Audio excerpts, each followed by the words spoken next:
So this isn't exactly the glamorous first YouTube video that I had imagined. 2 weeks ago, I picked up one of those feral vomiting bugs. You know, the ones where you are questioning all your life's decisions up to that exact moment. In the horrors. To add further insult to injury, my period arrived on the very same day. A truly iconic combination. What the fuck? Ordinarily, for me, in the days leading up to my period and the first day or two of my period, my pelvic floor is a little bit more lax. I am a little bit more aware of it in training. I slightly modify my training to manage the impact and stuff through it, just to try and manage the symptoms of the prolapse that I got 9 years ago after having my first baby. These two things arriving on the very same day was kind of a perfect storm for my pelvic floor just to become a little bit aggravated and that prolapse to slightly flare up a little bit. If you are someone who is watching who does manage, you know, some pelvic floor symptoms, the first thing that I did was I didn't panic. There is no need to spiral when these things happen. And I'm going to tell you why. And because of the nature of my work and the type of client that we often work with, pregnant clients, postnatal clients, mums, new mums, people going through menopause. These are things that, you know, we hear about very often within empowered movement. And a lot of the time women panic because they think, oh my God, my training's been going so well. I'm going to have to stop training. I'm not going to be able to do any resistance or weight bearing exercises. That is just not the case. What I'm doing now is assessing the situation, getting a full pelvic floor check. And I know I am probably going to have to modify my training and time on my feet, I suppose, for the next couple of weeks. But I'm really confident that I will get this back under control. The hilarious thing about all this is that it actually happened on my son's 9th birthday, my 9-year anniversary of these kind of initial pelvic floor, you know, issues, I suppose, coming to light. And I want to tell you the story about that because I think there are a lot more women dealing with this than we actually even realize. So I'm going to rewind a little bit just to give you a bit of my backstory and maybe even tell you, like, you know, things that I could have done differently in my first pregnancy, in my delivery, in my postnatal recovery to have prevented this even ever becoming an issue. Before I became a mum, I was a competitive Olympic weightlifter. I loved strength training. It was basically my entire identity at the time. I wasn't just somebody who loved going to the gym. I loved heavy lifting and I was lifting some pretty impressive numbers. I only remembered these yesterday and I was like, geez, that was pretty good. I was able to deadlift 180 kilos. I back squatted 165 kilos, snatched 75, clean and jerked 90 kilos, cleaned 95 kilos. We were like moving a bit of tin back then and it was great fun. And I do also appreciate that this is not everybody's definition of a great time, but I loved it. And that's why I became a coach. That's why I left my former career to totally pivot my career to become a personal trainer. Best thing I've ever done. Fitness is literally my career. And I thought because I was strong, my pelvic floor must be in great shape. Not the case. One of the biggest misconceptions that we hear out there is that a pelvic floor is either weak or strong. It is so much more complicated than that. My pelvic floor 9 years ago was basically switched on 24/7. Super, super strong. No. Super, super tight. Yes. When it comes to our pelvic floor, there is a huge difference between a strong pelvic floor and a tight pelvic floor. It needs to learn how to relax. And that was not in my persona back then.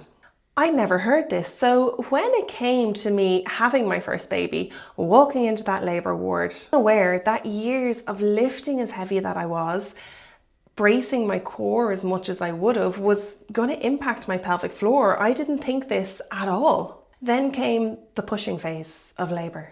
And let's just say that was not the ideal time to learn this little nugget of information. The pelvic floor needs to be able to let go. It's kind of like halfway through a marathon, someone saying, they're not the right runners that you should be wearing for this. Thanks, mate. Absolutely nothing I can do about it now. I mean, helpful, but just too late. Despite all of that, I actually had a pretty positive labour experience.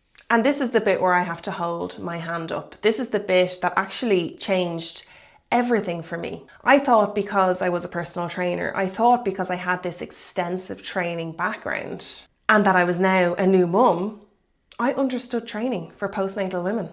I did not understand training for postnatal women. And I rushed back to training. I got this spectacularly wrong. High impact, heavy lifting, running, pushing sleds, pull-ups, basically acting as if I took a weekend off rather than just had a baby. And looking back, it wasn't my fault actually. The information just wasn't there 9 years ago. We didn't know then what we know now, and certainly I didn't. My poor pelvic floor didn't stand a chance, and this is the very reason that I am so passionate about coaching women, in particular after they have their babies now. So let's fast forward again to 9 years later after that, which was a couple of weekends ago. I don't know if this is TMI for YouTube, but obviously when we vomit, there is a huge amount of pressure through the abdominal walls and down into the pelvic floor. Throw in my period, some of those hormonal changes, probably a little bit fatigued as it was going into it because life has been a little bit stressful in all good ways at the moment. But it was all just too much for my pelvic floor, and it just went, no. Symptoms came back, a little bit of pressure, a little bit of heaviness, just an awareness around the pelvic floor that I haven't had in many, many years. Things just didn't feel quite right. But here's the really, really important bit. It was Thursday, Friday, towards the end of last week that I noticed this. I didn't ignore it. I immediately got on to my pelvic floor physiotherapist and I was in with her on Monday morning. Because for me, I know this isn't something that I don't just have to put up with. This isn't something that I can just pop a pad on and hope for the best. It's my pelvic floor. It supports my bladder, my bowels, my uterus. It's a very, very important muscle in our body that contributes to continence, sexual function, stability, and everyday movement. It deserves the same attention that another injury in your body you would give. You're not going to banjax your knee and limp around in it for 6 months and say, that's grand, I just have to put up with it now. The same situation goes for your pelvic floor. It demands the same urgent attention. But so often women for weeks, months, even years just put up with these symptoms. So I was in with my physiotherapist at 10 o'clock this morning, and what did she find? What is going on? She did a full internal examination. It had been years since I'd been with her, so I was probably actually overdue an appointment as it was, even though I'd no symptoms. I probably should have gone for a checkup before now.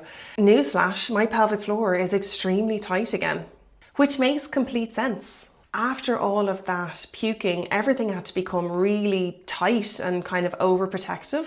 So my rehab isn't simply do some Kegels. In fact, for me, it is going back to the basics, going back to my breath work, going back to learning how to let my pelvic floor go, learning how to let my abdominals go. My upper abdominals are really, really tight, and all of that tightness is sending pressure down. So I need to learn again how to relax those muscles, how to improve the coordination through my core, and then bring in the strength piece again. The muscles are just so fatigued now. Doing more Kegels would just make it worse. I need to let go. Not an easy thing for me to do. What am I changing? How am I going to continue my work as a personal trainer and do this really easily? There is always a way.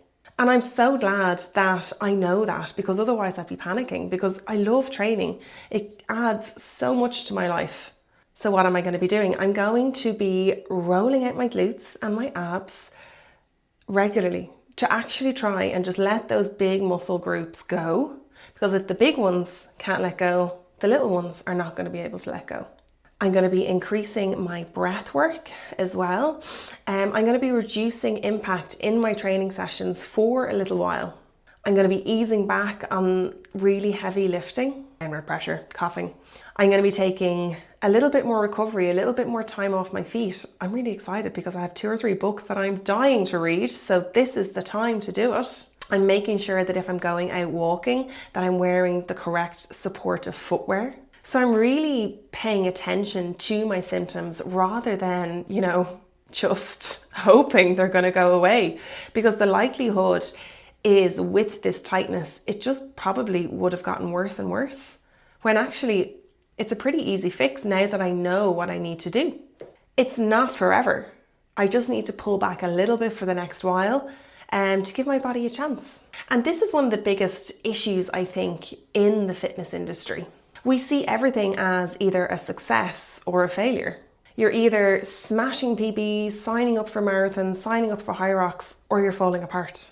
Bodies don't work like that. Life does not work like that, especially if you are a busy mum. Stress changes things, hormones changes things, sleep changes things, illness changes things, pregnancy changes things, perimenopause changes things. We need to be adaptable in how we approach our training and understand that having to modify exercises is not a weakness. It's an intelligent approach to your training. And it is why I coach the way that I do within Empowered Movement, because I understand that the obstacles just keep on coming, guys. It never ends. And that is exactly why every single workout that I do within Empowered Movement has low impact options, incorporates some pelvic floor work. Every workout can be adapted to suit my needs and our clients' needs, because I know what it's like to need those options. I am the coach, I am the founder, and I so often need those options myself. But that doesn't make me any less of a fit and healthy person. It makes me someone who has a very intelligent, I would say, approach to training. So if you're watching this and you are someone who suffers with some leaking, maybe has some heaviness, maybe, has been told that they have a prolapse, maybe you have some pain on penetration, these are all pelvic floor issues. Firstly, you're in very good company. Secondly, do not suffer in silence. This is not something that you need to put up with. There are solutions, even if this has been going on for years and years.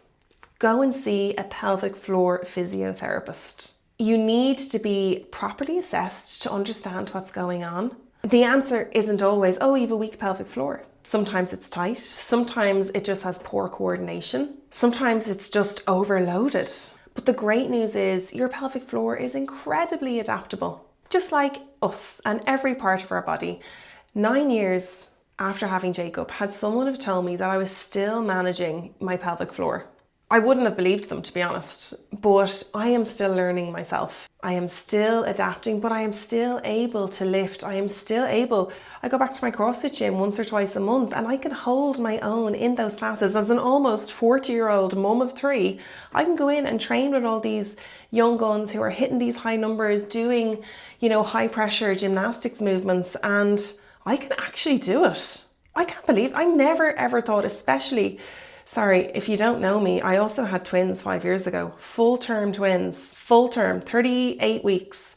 One was 7 pounds and one was 8 pounds. I was massive. Vaginal delivery, no stitches. These babies it was the dream delivery. So the pelvic floor has been through quite a bit, is what I'm trying to say. I'm still doing all of the things that I love. And this little flare-up just doesn't change that. I just need to modify for the next little while. This is my body's way of just asking me to peel things back a little bit. And I'm really happy that I can actually listen to that information, listen to my body when it's talking to me so that it doesn't have to start screaming at me. Maybe it shouted a little bit with the pelvic floor, but there you go. Welcome to my YouTube channel. If you've watched this and you are, thinking, oh my goodness, it's not just me, I hope that you got some reassurance for that. If you have been making the appointment on the long finger, go and make that appointment with your pelvic health physiotherapist. The best money you will ever spend. And if you would like to hear more of these conversations around women's health, training, motherhood, and everything in between, I would love for you to subscribe to my YouTube channel. See you soon in the next one.